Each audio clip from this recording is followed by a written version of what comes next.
Style Wars needs no introduction for those who have seen the film. For those who haven't had the experience, it is the indispensable document of hip-hop culture from the early years. And it's also a dramatic portrait of New York City in those same crisis years.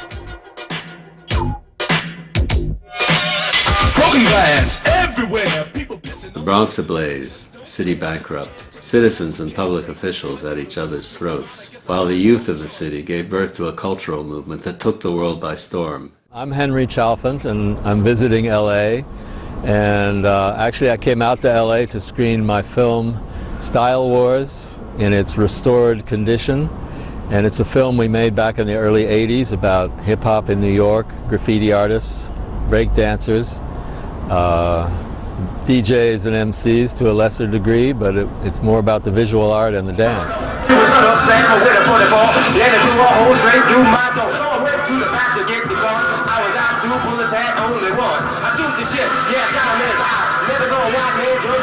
It's probably the first filmed documentary about this subject, and it's still alive today, 30 years later. I moved to New York in 1973.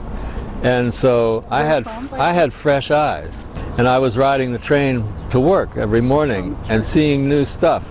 And I thought, I wonder if you could take a picture of this. But of course it was in the tunnel, and there were terrible pictures. And it was only like years later, probably 3 or 4 years later, when I went up to Uptown and I saw that the trains ran outside.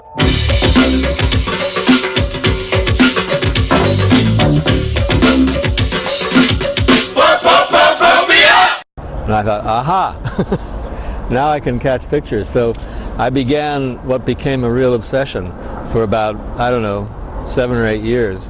Ah. That's, I was... So you actually have a serious picture collection. I have a serious picture collection. I have over 800 train cars which are painted. So Isabel, why don't you tell us a little bit about the job you do? I think it's very important. I don't know. But the job you do and some of the issues we've been dealing with today and the connection these 30 years later that you have with Henry. My name is Isabel Rojas Williams, and I'm the executive director of the Mural Conservancy of Los Angeles. And it happened to be that Henry came to Los Angeles to show us his restored film, Style Wars. So I was there, you know, to watch the movie and to talk to Henry, because to me, as somebody who is working to restore and to document the murals of Los Angeles, it's kind of embarrassing that we do have a 2002 mural moratorium. We just came out of a meeting from City Hall with the Plan Commission, where the City Council members were deciding what's going to be the future of murals in LA. For 11 years now, our muralists haven't been able to paint legally here. And they had faced, in certain cases, jail, and they had faced fines. So I wanted to ask from you, tell me, what do you think of this issue that we are facing in LA? Well, first off, I couldn't believe it. You know, I remember LA in the 80s and the 90s, and I remember the fantastic murals that were all around the city. And, you know, not only the ones in support of the Olympics, but in neighborhoods. And I used to wander around, and I caught some pictures in various neighborhoods of you know, murals. It wasn't graffiti. I mean, I'm known for capturing graffiti, but, you know, there's some absolutely beautiful murals. So I couldn't believe when I heard there was a moratorium against painting murals in LA. It just didn't seem, you know, possible, because here was this city that had produced so much beautiful art, and they were, you know, cutting off their nose to spite their face. So I was shocked. But there is an issue that we are talking to each other and trying to agree with each other, where murals are not allowed in single residences. Mm-hmm. So to us, you know, it's a difficult issue, because traditionally in LA, in the underserved communities, murals are painted in single residences. So this is the issue that we are facing, mm-hmm. and I would like to know your opinion about this. And you know. I think that, you know, ownership of your own property is an important issue, as it is people who live in a community are the people, I think, who are the better judges of what they would have in their community and on their walls. And I think that with graffiti, that's always been the issue. You know, the city cracks down on them, but it's the kids who are the citizens in that community, and they have a sense of ownership if they're painting something on the wall. And you know, of course, in LA, if you put a moratorium on your own private residence, that's rather absurd. What you did, you know, in '81, making that movie, that it was so incredible for all of us that followed street art. Yeah. So, you know, to me, the definition of the city, which we claim to be the most creative city in the world, it has to have all those elements together. Would you like to add something else to? Just that, from my own point of view, having documented graffiti, and of course graffiti, by that I mean you can, the amazing thing about graffiti is that it went beyond just tagging up your name on the wall. It evolved as an art form. It became more and more and more powerful as a means of expression. And I think that's what drew people to it, even more than just getting your name up. That's why people really got involved in the competition to be the best, fueled it. And over and over again, the people who were involved in those years in New York, they tell me it gave us a voice.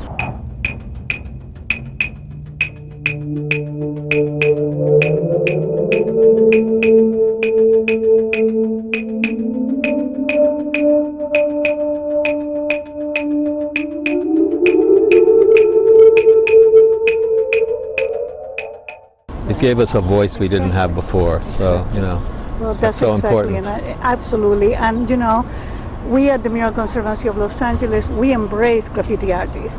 And as I told you earlier, here we are, you know, in a district, an art district, where you do have traditional murals. There is a mural here painted in 1992, and you have, you know, recent murals that work together, because our city, it's famous for this diversity that, you know, where we have incredible religions, languages, ethnicities, and in any place, given place, you see people from all over the world, and so it's the same with the arts. The arts, we embrace everybody, because the traditional mural is from the 70s. They were inspired by the past, like the Chicanos were inspired by the three greats. Right. And then now the graffiti artists claim, some of them, that they were inspired by cicadas, because it was the first one that used an air compressor, right? That's right.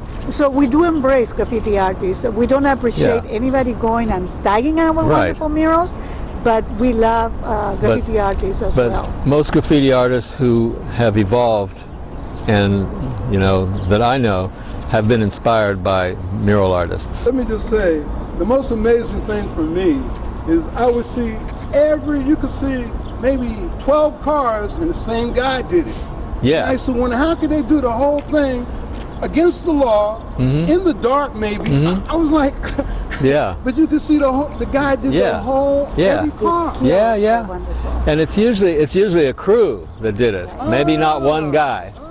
There's a crew. Like the Fab Five, they did some. Tell us a little bit about them. Okay, well, you know, New York has always been a city where there were gangs before, and then when kids started to do something different, they still had their crews. So they're your neighborhood buddies, and you go out to paint with them instead of going out to do battle with some other clique. You know, they would paint together. And you know, maybe there was one or two really good artists in the crew, but that's not all you needed. You need somebody to get the paint, you need somebody to watch your back, you need somebody to help you carry stuff in through the yard. You know, so the crew would work on these projects together. That's how you had, you know, 4 or 5 cars in a row. What is it? You tell me. Nice and slow. Nice and slow. This is it. This is it. This is it! This is it! So this is Blaze. We had a really great interview just now, but before we go, we want to ask Isabel, is graffiti an enemy of murals? No, graffiti is not an enemy of murals. We embrace graffiti artists and we love graffiti art. We can work together. So if you want to see about graffiti art and traditional murals, go to our website, muralconservancy.org, or go to our Facebook, the Mural Conservancy of Los Angeles. All right. Hey, thank you very So, much. It was a great thank you, interview, Michael. Henry. Style Appreciate that. Wars. Style Wars. Style Wars. Netflix. Blaze out. Be on the lookout. Africa Bambaataa telling you, Star Wars 2 is coming at you.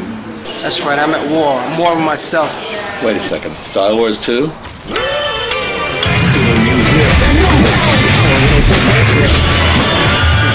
Well, if you're feeling alright and you think you're on, somebody let me know. Everybody in the place put a whistle in your face, screaming out and say, yo, hey!